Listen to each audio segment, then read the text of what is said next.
যখন দেখবেন বৃষ্টি হচ্ছে তখন দোয়া করবেন, দোয়া কবুল হবে ইনশাআল্লাহ। দোয়া করার আগে একবার বলবেন আলহামদুলিল্লাহ, কমপক্ষে একবার বলবেন আলহামদুলিল্লাহি রাব্বিল আলামিন, একবার কমপক্ষে। মানে প্রথমে আল্লাহর প্রশংসা করবেন, তারপর একবার দরুদ পড়বেন আল্লাহুম্মা সাল্লি আলা মুহাম্মাদ ওয়া সাল্লিম, তারপর হাত তুলে দোয়া শুরু করবেন। বৃষ্টি পড়ছে, দোয়া শুরু করে দেন, দোয়া কবুল হবে ইনশাআল্লাহ। আজান দিয়েছে, আজান এবং একামতের মাঝখানের সময়টা আছে, এই সময়টা কাজে লাগান, দোয়া কবুল হবে ইনশাআল্লাহ। নামাজে দাঁড়িয়েছেন, সেজদায় গিয়েছেন, সেজদায় দোয়া করেন, দোয়া কবুল হবে ইনশাআল্লাহ। প্রশ্ন করে অনেকে যে ভাই সেজদায় কি বাংলায় দোয়া করা যাবে? হ্যাঁ যাবে, যদি আপনার নামাজটা নফল নামাজ হয়। কোন নামাজ হয়? ফরজ নামাজে করবেন না, নফল নামাজে করতে পারেন ইনশাআল্লাহ। সেজদায় বান্দা আল্লাহর সবচেয়ে কাছাকাছি থাকে, এই সময়ে বেশি বেশি দোয়া করতে রাসূল সাল্লাল্লাহু আলাইহি ওয়াসাল্লাম তাগিদ দিয়েছেন। দোয়া করলে ডাইরেক্ট কবুল হবে ইনশাআল্লাহ। পিতা মাতার খেদমত করে দোয়া করেন, দোয়া কবুল হবে ইনশাআল্লাহ। এখন তো পিতা মাতার খেদমত মানুষ করতে চায় না। এটা সেই যুগ যে যুগে পিতা মাতার সাথে দাস দাসীর মতো আচরণ করা হয়। তো সন্তানরা ভুলে গেছো তোমরা যে তোমরাও একদিন পিতামাতা হবা। আমরাও কিন্তু একদিন পিতামাতা হব। যারা বিয়ে শাদী করেছে, সন্তান সন্ততি হয়েছে, তারা জানে এই যে প্রসব বেদনার একটা সেকেন্ড, 1 সেকেন্ড বা 1 মিনিট প্রসব যে বেদনা মায়ের হয়, এর ঋণ আমরা সারা জীবনে শোধ করতে পারবো না। পারবেন? এই কারণেই মায়ের পায়ে নিচ জান্নাতের কথা বলা আছে। মাদের সম্মান আল্লাহর কাছে অনেক বেশি, মেয়েদের সম্মান অনেক বেশি। এই নারীবাদী ফ্যামিলিস্টরা যা বুঝিয়েছে, ইসলাম এমন নয়। তো ইসলাম এমন নয়, ইসলামে মেয়ের মর্যাদা সবচেয়ে উপরে। সেই মেয়েদেরকে আমরা এখন কি করেছি? কাপড় চোপড় সব কমিয়ে কমিয়ে বেপর্দা করে রাস্তায় নামিয়ে দিয়েছে। যদি একটা মানুষ নিজের সম্মান না বোঝে, তাকে সম্মান কেউ দিতে পারে? নিজেকে চিনতে শিখুন। আমাদের সম্মান আল্লাহর কাছে অনেক বেশি। এটা বলছিলাম প্রিয় ভাইয়েরা, মায়ের পায়ের নিচে আল্লাহ পাক সন্তানের বেহেশতের কথা বলেছেন। মা বোনদেরকে 4টা কাজ করতে বলো, অনলি 4টা কাজ। 5 ওয়াক্ত নামাজ যদি ঠিকমতো পড়তে পারে, 1 নাম্বার। 2, রমজান মাসে রোজা রাখে। 3 নাম্বার, পর্দা ঠিকঠাক মতো করে। আর 4 নাম্বার, স্বামীর আনুগত্য করে। ইনশাআল্লাহ জান্নাতের যে কোনো দরজা দিয়ে ইচ্ছা প্রবেশ করতে পারবে ইনশাআল্লাহ। এখানে স্বামীর আনুগত্যের কথা বলেছি, স্বামীর দাসত্বের কথা বলি নাই। আনুগত্য দাসত্ব এক জিনিস না। আনুগত্য মানে কি? আনুগত্য মানে আপনি স্বামীর যে কোনো ভালো কাজে আপনি তাকে সায় দিবেন, আনুগত্য। নামাজ পড়তে বলেছে, নামাজ পড়তে হবে। পর্দা করতে বলেছে, আপনি পর্দা করবেন। বেপর্দায় যাবেন, আপনি যাবেন না। এটা আনুগত্য। দাসত্ব কি? দাসত্ব হচ্ছে যে সে ভালো মন্দ যাই বলুক আপনি শুনছেন, এটা দাসত্ব। এটা করবেন না। মা বোনরা 4টা কাজ বাসায় গিয়ে আবার শুনিয়ে দিবেন। নবীজি বলেছেন 4টা কাজ কোনো মেয়ে করলে জান্নাতের যে কোনো দরজা দিয়ে ইচ্ছা প্রবেশ করতে পারবে। 1 নাম্বার, 5 ওয়াক্ত সালাত। 2 নাম্বার, রমজান মাসের সওম রোজা। 3 নাম্বার, পর্দা ঠিকঠাক মতো করবেন, লজ্জাস্থানের হেফাজত। এবং 4 নাম্বার, স্বামীর আনুগত্য করেন। মায়ের খেদমত করে দোয়া করেন, দোয়া কবুল হবে ইনশাআল্লাহ। বাবার খেদমত করে দোয়া করেন, দোয়া কবুল হবে ইনশাআল্লাহ। কোরআন তেলাওয়াত করে দোয়া করেন, দোয়া কবুল হবে ইনশাআল্লাহ। মনে করেন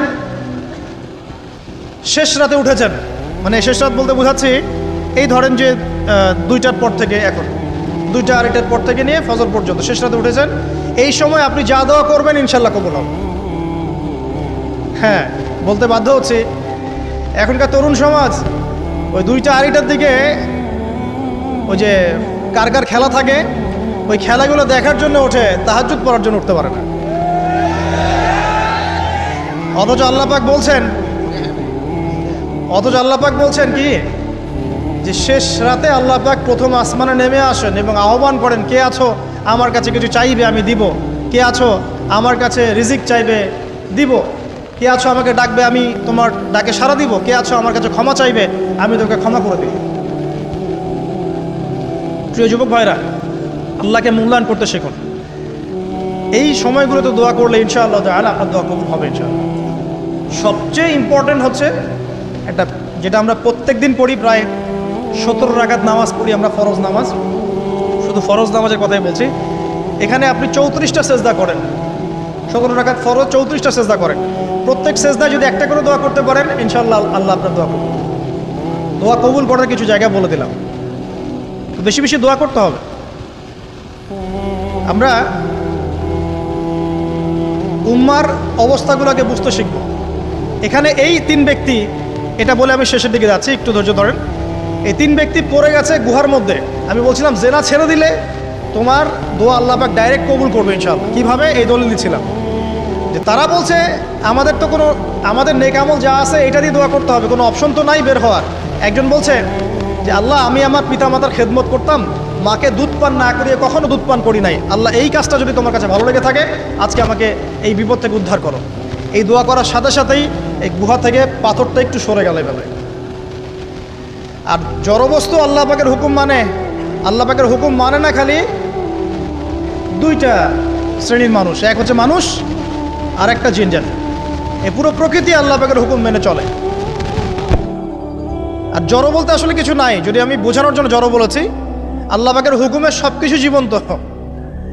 এই যে মাটিতে আমরা বসে আছি না এখন, এই মাটি কিয়ামতের মাঠে সাক্ষী দিবে যে এখানে মাহফিল হয়েছিল। হ্যাঁ, ওইখানে বসে তুমি টিকটক করেছো, লেকচার শুনো নাই ভালো করে। একটা মাহফিলে যাচ্ছিলাম, দেখলাম যে এখন স্টেজে উঠি নাই, ওই সুযোগে দেখলাম যুব সমাজ রাস্তার পাশে দাঁড়িয়ে সিগারেট খাচ্ছে, ব্রেক নিচ্ছে আগে, চা সিগারেটের ব্রেক। হুজুর আসলে আলোচনা শুনবো। এখানে এসে যদি আমরা মানে কোরআন সুন্নাহর বাইরে কোনো কাজ করি, এই মাটি আবার সাক্ষী দিবে। এটা দলিল কোথায় আছে? সূরা জিলজাল পড়ে দেখবেন। সূরা জিলজালের মধ্যে দলিল আছে যে আল্লাহ পাকের হুকুমে এই জমিন কথা বলবে ইনশাআল্লাহ, আল্লাহ পাক হুকুম করলে। জি, তো একটু সরে গেল ওই পাথর। তারপরের ব্যক্তি দোয়া করছে, আল্লাহ আমার একজন কাজের লোক ছিল, সেই কাজের লোক কিছু টাকা পেত, টাকা না নিয়ে বেচারা চলে গেছে, আমি ওই টাকা দিয়ে কিছু পশু কিনেছি, এই পশুগুলো কিনে আমি পালন করেছি, অনেক দিন পর সেই ব্যক্তি এসেছে আমার টাকা দাও। তখন আমি বলেছিলাম যে এই যতগুলো পশু দেখছো সব তোমার। সেই লোক বলছে আমার সাথে কি ঠাট্টা করছো? বলছে না, ঠাট্টা করছি না, তোমার টাকা দিয়ে আমি পশু কিনেছিলাম, এই প্রজনন হতে হতে হতে আজকে এতগুলো হয়েছে, সব তোমার, নিয়ে যাও। আল্লাহ কলিজা দেখেন, আসলে দান করার জন্য কলিজা লাগে, টাকা লাগে না। আল্লাহর পথে দান করার জন্যে কলিজা লাগে, টাকা লাগে না। আর কিছু মনে করবেন না, আমি বিভিন্ন মাহফিলে যাচ্ছি, এই একটা কমন দৃশ্য দেখি এই কালেকশনের। আমার জানা নাই যে এভাবে নাম লিখিয়ে কোনো কালেকশন নবীর যুগ থেকে হয়েছে, আমার জানা নেই। বরং কতটুকু দিয়েছে এটা গোপন রাখলেই ভালো। কে দিয়েছে, কত দিয়েছে জানানোর কোনো দরকার নাই, দিয়েছে নিয়ে চলে আসবেন, শেষ। আমরা কাকে সন্তুষ্ট করার জন্য দেই? আল্লাহ জানলেই তো যথেষ্ট। কি দরকার জনগণ জানতেই হবে আমি 5,000 টাকা দিয়েছি? এতে আমার লাভটা কি? নেকি উল্টা আরো কমে গেল। উল্টা 7 শ্রেণীর মানুষ, একটা হাদিস আছে, 7 শ্রেণীর মানুষ কিয়ামতের মাঠে আরশের ছায়া পাবে। কিসের ছায়া পাবে? আরশের ছায়া, যে ছায়া ছাড়া কোনো ছায়া থাকবে না।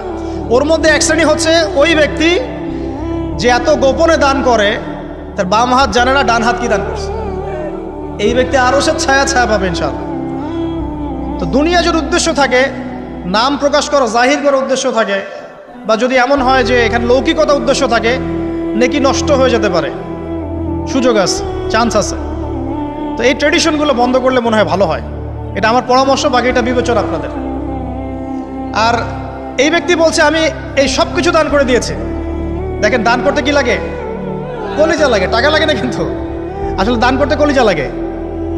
অনেক রিক্সাওয়ালাকে দেখেছে আমরা, 100 টাকা দান করে দিল, মসজিদের জন্য দান চাচ্ছে, 100 টাকা দান করে দিল। আর অনেক দেখবেন বিত্তশালী, ঢাকা শহরে যাচ্ছি বনানী গুলশান দিয়ে, দান করতে চাইলে 2 টাকা দিচ্ছে, 5 টাকা দিচ্ছে। এমন হয় না? দান করতে কলিজা লাগে। আর একটা কথা মনে রাখবেন, আপনি যত দান করবেন আল্লাহ আপনাকে তত বেশি দিবে। চান আল্লাহ পাকের খাজানা যে এত প্রচুর, আপনি দান করলে কমে যাবে এই চিন্তাই করবেন না কখন। তবে সবচেয়ে সেরা দান কোনটা জানেন? আপনার প্রয়োজন আছে এখন, এই প্রয়োজনের সময় দানটা হচ্ছে সেরা দান। এবং সবচেয়ে উত্তম খরচ কোনটা? সবচেয়ে উত্তম খরচ হচ্ছে আপনার পরিবারের পিছনে খরচ। আপনার পরিবারের পিছনে খরচটা আপনার সবচেয়ে শ্রেষ্ঠ খরচ। আর দান করে মধ্যম পন্থায়, এমন হবে না যে নিঃস্ব হয়ে গেলেন দান করে একদম, আবার এমন না যে কৃপণতা প্রদর্শন হচ্ছে, এমনও না। মধ্যম পন্থায় দান খয়রাত করবে ইনশাআল্লাহ। আর কিয়ামতের মাঠে মানুষ তার দানের ছায়ায় থাকবে ইনশাআল্লাহ। যে যত দান করবে ওই ছায়ার নিচে সে থাকবে। এই ব্যক্তি সব দান করে দিয়েছিল, যাও সব গরু ছাগল তোমার। তৃতীয় ব্যক্তি, পাথর সরে গেল একটু, তৃতীয় ব্যক্তি, যুবক তোমাকে বলছি ভাই, তৃতীয় ব্যক্তি আল্লাহর কাছে বলছে, আল্লাহ আমার একজন সুন্দরী চাচাতো বোন ছিল, আছে না তোমাদের কাজিন, এবং তাকে আমি খুব ভালোবাসতাম। ওই যে এখন বয়ফ্রেন্ড গার্লফ্রেন্ড ফ্রি মিক্সিং, যেটা খুব ভালোবাসতাম। তো তাকে আমি পেতে চাইতাম, তাই আমি তাকে অফার করি সে বলে যে না, আমাকে 100 স্বর্ণ মুদ্রা না দিলে আমি রাজি না। 100 স্বর্ণ মুদ্রা। এই মেয়ের অবশ্য অনেক ডিমান্ড ছিল, তাহলে বোঝা গেল 100 স্বর্ণ মুদ্রা মানে অনেক। জানেন, এখন তো দেখা যায় 1500 টাকা 2000 টাকা দিয়ে মেয়ে তার ইজ্জত বিক্রি করে ফেলছে। 100 স্বর্ণ মুদ্রা, আর কাউকে কিছু দেওয়াই লাগে না, এমনি বিক্রি করে ফেলে। কত প্রশ্ন, কত যে প্রশ্ন আসে আমাদের কাছে যে ভাই বা হুজুর বা ভাইয়া উস্তাদ, কত জীবনে এক পর্যায়ে ভুল করেছি, এরকম জেনায় লিপ্ত হয়ে গিয়েছিলাম, প্রেম করেছি ইত্যাদি, আমি কী করবো, আমার কি ভালো হওয়ার রাস্তা আছে কিনা, বা আমি তওবা করে ফিরে আসছি, আমি কি এখন বিয়ে করতে পারবো কিনা। প্রশ্নের শেষ নাই। বেশিরভাগ প্রশ্ন এরকমই আসে এখন। আরেকটা বেশি বেশি প্রশ্ন আসে, ভাই উস্তাদ হুজুর, আমার স্বামী পরকীয়া আসক্ত, আমার স্বামী পরকীয়া আসক্ত, আমাকে দেখে না, এই হয় সে, এইগুলো প্রশ্ন বেশি। পারিবারিক জেনা কেন্দ্রিক যত প্রশ্ন আসে, অন্য কোনো কেন্দ্রিক প্রশ্ন এত আসে। মানে এই যুগটা কি হয়েছে, মানে মানুষকে জেনা উন্মুক্ত করে দিয়েছে একেবারে। একদম স্কুল লাইফ থেকে শুরু হবে বয়ফ্রেন্ড গার্লফ্রেন্ড ফ্রি মিক্সিং, এই বন্ধু বন্ধু পড়তে পড়তেই জেনা হয়ে যায়। কলেজ লাইফে গিয়ে আরও বড় জেনা। ইউনিভার্সিটিতে গেলে তো আর কোনো পাত্তাই নাই। ইউনিভার্সিটির খুব কম ছেলে পাবেন সিগারেট খায় না, এবং খুব কম ছেলে মেয়ে পাবেন যারা এই অবৈধ প্রেম করছেন, খুব কম। এটাকে আমরা প্রমোট করছি আবার। বিশ্বাস করেন শুধুমাত্র সরাসরি সেক্সুয়াল সম্পর্কটাই জেনা নয়, এই মিক্সিংটাও জেনা, আল্লাহ পাক বলেছেন। এবং এতে করে আমাদের যুব সমাজে অধঃপতনটা হয়েছে, এটা অন্য কোনোভাবে হয় নাই। কারণ সূরা আলে ইমরান পড়ে দেখবেন আল্লাহ পাক বলছেন, যুয়িনা লিন-নাস হুব্বুশ শাহওয়াতি মিনান নিসা, মেয়েদের মধ্যে ছেলেদের জন্য সবচেয়ে বেশি শাহওয়াত আছে, শাহওয়াত খাহেসাত, এটা সবচেয়ে বেশি আকর্ষণ করে ছেলেদের। সমাজের কাঠামো ভেঙে যাচ্ছে, তো সমাজের কাঠামো ভেঙে। আমরা তো বাইরে ভালো মানুষের লেবাস পরে আছে, দেখবেন বহু পরিবারে পরকীয়া চলছে, জানেন না, ভিতরে ভিতরে ভিতরে ভিতরে। আমরা তো লজ্জা এগুলো বলি না, চোখ লজ্জায় বলি না, চলছে এগুলো কমন হয়ে গেছে। ফ্যাশন শোর নামে, বিউটি কন্টেস্টের নামে, এই সেই, মানে অশ্লীলতাকে প্রমোট করা হচ্ছে চতুর্দিক থেকে। রেপ ধর্ষণ দিন দিন বাড়ছে আর বাড়ছে। বাচ্চা কাচ্চা, ছোট ছোট বাচ্চা মেয়ে পর্যন্ত রেহাই পাচ্ছে না। এই কয়দিন আগে একটা মেয়েকে কত পিস পিস করে ভাসিয়ে দিয়েছে একেবারে, দেখেন নাই? কোথায় আছেন? সমাজটা কোথায় গেছে? আমরা ভালো মানুষের মুখোশ পরে বসে আছি। একটা মাহফিল করে কি সব হবে? কনস্ট্রাকটিভ কাজ করতে হবে। তারুণ্যের এই শক্তিটাকে আল্লাহর জমিনে দিনের প্রচার প্রসার প্রতিষ্ঠার কাজে ব্যয় করতে হবে। যতক্ষণ পর্যন্ত আমরা এরকম ভালো মানুষের লেবাস সাজে বসে থাকবো না, আমার ঘরেও ফেতনা ঢুকে আসবে, টের পাবেন না। যখন ফেতনা ছড়িয়ে পড়ে ওটাকে দমন করতে হয়। দমন না করলে ওইটা আমার ঘরেও ঢুকবে তো এক সময়। আমি একা ভালো থাকতে পারবো না তো। আরে দমন করার ক্ষমতা আল্লাহ পাক যাদেরকে দিয়েছেন তাদের উপর অবশ্য ওয়াজিব হয়ে গেছে এগুলো দমন করা। এখন তাদের উপর একটা ফরজ ওয়াজিব হয়ে গেছে দমন করা এগুলো, নাহলে আল্লাহ পাক কঠিন শাস্তির সম্মুখীন করবেন। একটা হাদিস বলে সামনে যাই, শেষ করে উঠিয়ে নিচ্ছি। নবীজি বলছেন, একদিন ঘুম থেকে উঠে চোখ ঘষতে করছে, লা ইলাহা ইল্লাল্লাহ, আল্লাহ লা ইলাহা ইল্লাল্লাহ। তার স্ত্রী সামনে যায়নাব বিনতে জাহাশ রাদিয়াল্লাহু আনহা, তিনি বলছেন, ইয়া রাসূলুল্লাহ, কি হয়েছে, সমস্যা কি?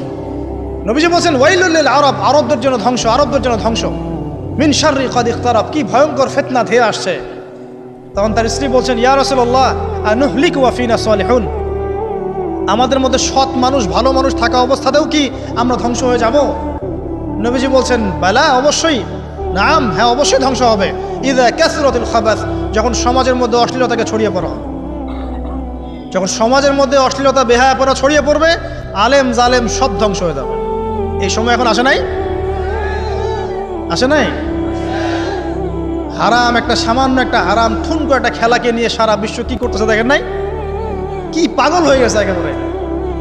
কি অবস্থা মানুষের মধ্যে, কে খেলে তারও ঠিক নাই, ওই দেশের লোক আমাকে চিনে কিনা তারও ঠিক নাই, নিজের কোনো ব্যক্তিত্ব গায়রত কিছুই নাই। আশ্চর্য একটা জাতি। কে খেলছে? ভাবখানা এমন যে আমরা মনে হয় যুদ্ধ করে কাফেরদের সাথে দ্বীন ইসলাম কায়েম করে ফেলছে একদম, ভাবখানা। অথচ এগুলো তৈরি করা হয় কি জন্য? যাতে মুসলিম জাতি একদিকে ফোকাস করে থাকে, অন্যদিকে ওরা তাদের উদ্দেশ্য সাধন করবে। এখন সারা ওয়ার্ল্ডের চেহারা একদিকে ফিরাইছে, এদিকে দেখো, এই যে খেলা দেখো, আর বাকি পিছনে যে কাজগুলো ঠিকই করছে ওরা। দেখো কি কাজ করছে, কয়দিন পরে দেখতে পারবে। পাবলিকলি আমি বললাম না, কারণ বললে সব বুঝবেন না আপনারা, আর সব জায়গায় সব কিছু বলতে নাই।